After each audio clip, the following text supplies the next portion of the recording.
Après les escarmouches de ces 3 derniers jours, le festival paraît avoir retrouvé un plus calme visage. La vérité est qu'il ressemble à cette image d'Elisabeth Manet, la jeune actrice des Héros sont fatigués et de la Garçonne. Il a parfois du mal à garder l'équilibre. Mais il n'est pas trop inquiet, il a prouvé depuis longtemps que s'il tombait à l'eau, il savait nager. En attendant la joute finale, le festival compte les siens. Le cocktail organisé par Unifrance a servi à la fois de gare de triage et de centre de pointage. Loin des méchants naufrageurs du festival ralliés au panache blond de Brigitte Bardot, les purs ont tenu leur séance plénière dans le cadre pour milliardaires en goguette d'Eden Rock. Françoise Arnoux, elle-même, s'était dérangée et avait, l'instant d'un sandwich entre 2 orangeades, abandonné le vivifiant climat littéraire de Saint-Paul-de-Vence. En la voyant arriver, les festivaliers crurent rêver. Ou plutôt, ils crurent avoir rêvé. Cette absence de vedette depuis 15 jours, ne serait-ce pas une illusion d'optique? Bref, on connut une bonne quinzaine de minutes d'euphorie. Ces réceptions, cela monte facilement à la tête.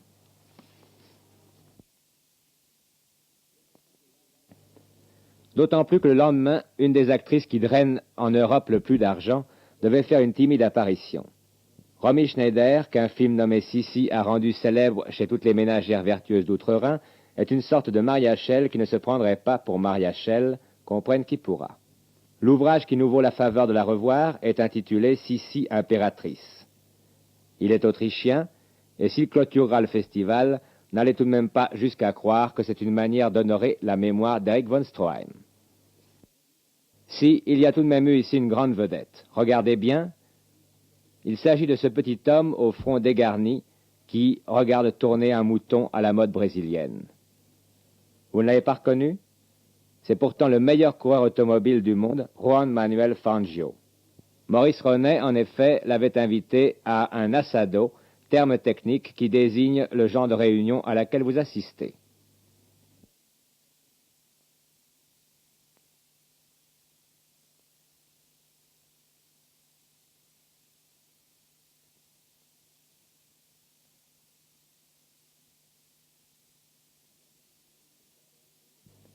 Les incidents supplémentaires, eux, ne sont pas typiquement brésiliens.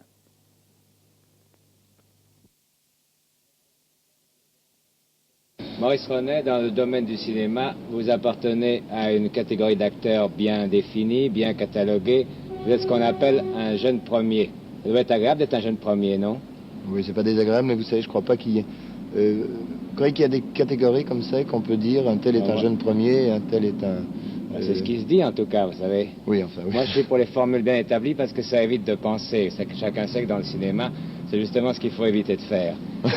Est-ce que vous vous considérez comme un jeune premier, vous? C'est un jugement hâtif, ça. Oui, mais ça, ce sont les meilleurs.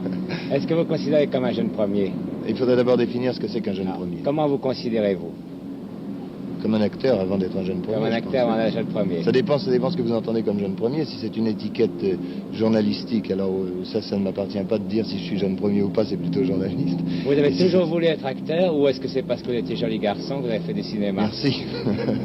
Non, j'ai commencé au théâtre, puisque j'avais des parents acteurs.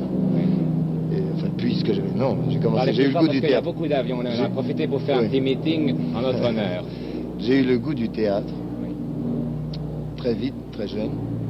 Et puis après, je suis parti un peu de côté puisque j'ai fait de la peinture, j'ai fait de la céramique, j'ai écrit, j'ai fait de la musique. Et je suis revenu au cinéma après. Et vous faites du cinéma parce que vous aimez ça ou parce que ça vous donne une manière de vivre qui vous plaît? Non, je crois que j'aime ça, vraiment. Est-ce que, il y a une chose qui me frappe, c'est que je n'ai pas l'impression que le métier d'acteur soit un métier particulièrement masculin. Je veux dire que cela oblige à certaines contraintes. Oui, si on juge ça, oui. Si on juge ça un petit peu en surface, il est certain que ça, le fait de paraître, le fait de se montrer en public est plus l'apanage des femmes que des hommes probablement. Enfin, puis le fait de se maquiller, puis le fait de sûrement, mais je crois que c'est un jugement un peu superficiel. Enfin. Est-ce que ça vous gêne de vous maquiller? Pas du tout, non.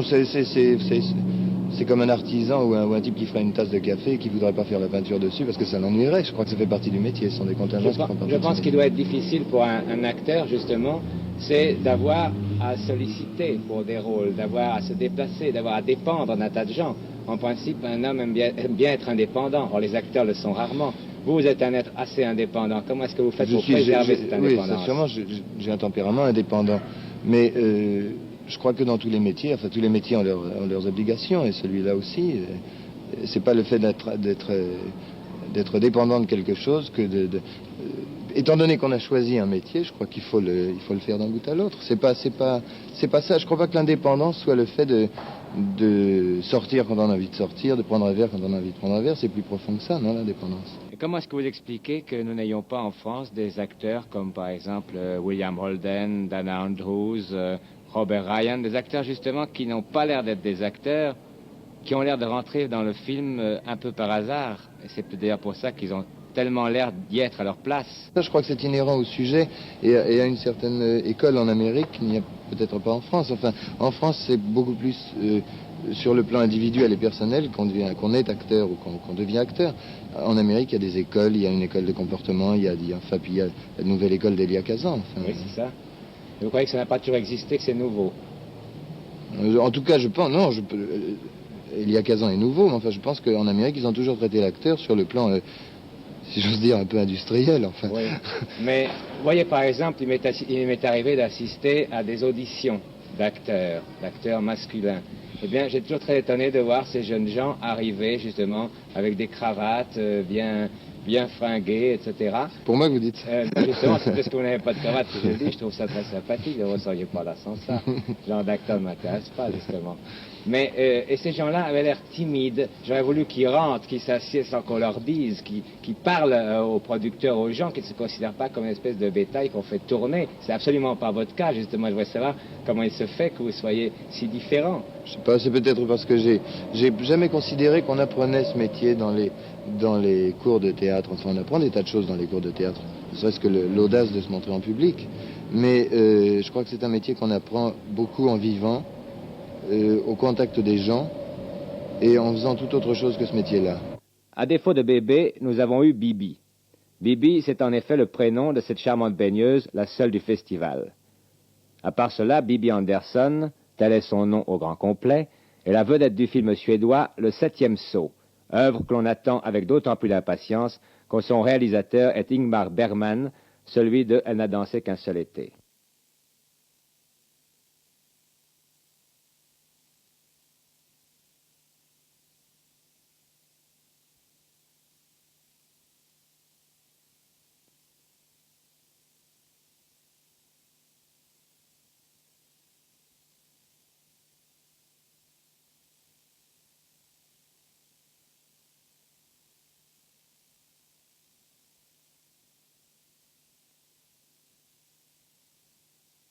Autre arrivée de marque, Marina Vladi et Robert Hossein.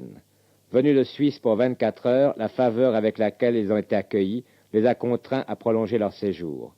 Le temps d'annoncer leur prochain film, Liberté surveillée, réalisé en Tchécoslovaquie par un des membres du jury actuel, Vladimir Volchek. Nous vous avions promis il y a quelques jours de vous faire plus ample connaissance avec James Robertson Justice, étonnant personnage s'il en est. Nous tenons toujours nos promesses. Voici donc James Robertson Justice.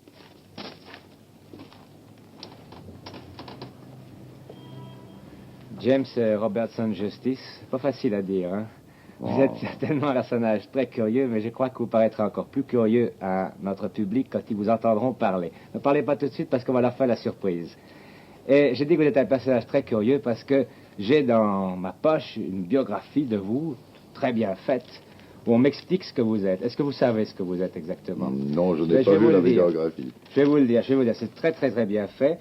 Vous avez été, vous êtes d'abord polyglotte distingué, c'est marqué là-dedans. Votre instruction est nourrie et elle vous a incliné vers l'enseignement. Vous donc êtes un professeur. À part ça, vous avez été correspondant à l'étranger, vous avez été bûcheron, vous avez été marinier, vous avez été coureur automobile, vous avez été directeur de patinoire, vous avez été photographe, vous avez été assureur, vous avez été arboriculteur, policeman, chauffeur de camion. Là, ça s'arrête, c'est le bas de la page. Ils sont probablement arrêtés. C'est vrai tout ça? Oui, c'est tout vrai. Non. Vous avez fait tout ça? Oui. Mais dans quelles conditions? Pas en même temps, quand même. Ah non, évidemment. Ça ne peut pas se faire en même temps, quoi. Mais un peu partout dans le monde, vous savez. Mais comment est-ce que vous avez passé, par exemple, de coureur automobile à chauffeur de camion? Ça va, on comprend. Vous savez conduire. Oui. Mais photographe, assureur, arboriculteur et policeman. Ça s'est passé comment? On n'a quand même pas vécu tellement longtemps. Non, non, mais ça, vous vous souvenez enfin, quoi, d'après 1929, quand tout est tombé, Ouais. on faisait ce qu'on pouvait. Ouais. Vous pouviez faire beaucoup de choses, on dirait. Il ne faut pas beaucoup disons, de génie pour conduire un camion. Ni, disons-le, pour être un flic, quoi. Vous savez, ça, c'est pas eux qui le disent, en tout cas. Ils disent le contraire. Ça, c'est autre chose. Non, mais c'est du bon travail d'amateur, j'imagine. Mais qu'est-ce qui vous inclinait à faire ça, à part la crise? Vous êtes de quelle origine? Vous êtes écossais, je sais que ça explique tout. Oui, oui, les Écossais peuvent tout faire, alors. Enfin, on se vante un peu, vous savez. C'est vrai? Mais alors, vous étiez destiné à quoi, au départ? Votre famille, par exemple? Je suis scientiste. Mon père était géologue. Oui. Et j'ai fait mon doctorat en Allemagne, justement dans la science naturelle. À Bonn, c'est également marqué dans le papier. Ouais, ouais. Bien fait, ces papiers, quand même, hein. Faut le dire. Alors, je ne l'ai pas vu. Ouais, je vais vous le donner, tenez, derrière à vous. Voilà. Bien aimable, Vous le direz merci. chez vous ce soir, ça vous intéressera. Vous êtes né en 1905. 1905, 1905, oui. c'est ça. Votre père était donc géologue et vous avez fait de la science. Oui. Bon. Et comment est-ce que vous êtes devenu acteur? Parce que là, il n'y a aucune raison à ce moment-là. Non, j'ai rencontré un type dans un bar un jour, il m'a dit, enfin quoi, vous savez, je crois que vous devez vraiment tourner dans le film. Et alors que je lui dis, si ça rapporte, bien volontiers. Et enfin, il m'a trouvé une partie dans un film de Rank, justement. Et dès ce moment, je ne cesse pas de travailler dans le film. Nous avons vu en France essentiellement dans Whisky à Gogo, dans Robin des Bois, dans Captain Horatio Hornblower. Oui. Nous savons tous que M. Churchill n'a dit que ça, d'ailleurs. Ça s'est tourné ici, vous savez, à Villefranche. Oui, Enfin, on a beaucoup tourné oui. à Villefranche. Oui. Et j'en suis tellement fier, je peux vous dire, je me vante un peu. Il y avait pas mal de Marseillais là-bas qui tournaient comme figurants. Et comme Écossais, je les ai raconté 3 histoires de Marius et d'Olive qu'ils ne connaissaient pas. Et dites-moi, vous n'êtes pas venu ici pour tourner un film quand même? Non, non, non, c'est Vous êtes tout venu simplement en pour le touriste, festival. Ouais. juste pour le festival. Je suis venu avec mon chef, puisque je me mets à sa disposition pour, d'essayer de parler un peu le français pour tout le monde. Vous le parlez extraordinairement bien. Mais on ne sait pas quel accent vous avez, justement. Vous n'avez pas du tout un accent britannique, vous n'avez pas un accent allemand, vous avez un peu l'accent de Kurt Jürgens, d'ailleurs, mais vous parlez beaucoup mieux que lui. Beaucoup, beaucoup mieux. Comment ça se fait que vous parliez si bien français? Une gouvernante française en Écosse. Une gouvernante française, c'est bon ça. Vous savez, c'est la vieille alliance, la France et l'Écosse. Ouais. Vous aimiez bien votre tous les deux, les gouvernante, gens civilisés, nous sommes séparés seulement par les Anglais. Mais... Vous n'êtes pas possible.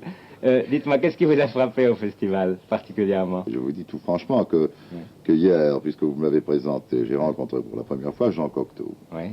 Enfin, c'est une expérience. C'est un personnage merveilleux. C'est un grand homme, c'est notre génération. Pour moi, c'était... C'est un des plus grands hommes de toutes nos générations, d'ailleurs, au pluriel, parce qu'il est au moins 5-6 générations. Oui. On a l'impression que c'est lui qui fabrique les époques, et pas les gens qui vivent dans la sienne. N'est-ce pas? Qu'est-ce que vous allez faire en partant d'ici? En partant d'ici, j'ai encore une journée à travailler au studio à Pinewood. Ouais. Une seule journée? Une seule journée, et puis j'ai un congrès scientifique à Londres jeudi, et vendredi, je rentre chez moi en Écosse pour 6 mois. Pour 6 mois? J'espère. Et vous vivez en Écosse, vous avez un château, vous avez... Ah, comment, château? Vous êtes enfermé une petite potinière, quoi. Ah ouais? Il y a du vent, il y a des... Comment ça se passe? Vous buvez beaucoup là-dedans Non, non, non, non. Vous voulez pas prendre une prise? Là, je sais que vous aimez bien priser. Vous ne voulez pas me... Non, moi j'ai vu ce que ça faisait sur les autres. Hein. Cocteau a failli passer hier, c'est pas possible. Qu'est-ce que c'est un mélange spécial qu'on fait pour vous? C'est un mélange spécial, oui, justement. Ouais. Et on met ça sur sa main. Bon, c'est plus facile de le faire comme ça, ou on peut le faire comme ça, vous savez, mais... Ça doit dire qu'il faut bien viser, là, à cause de... Hein? Tous ces poils. Hein? Mais voilà, ça y est.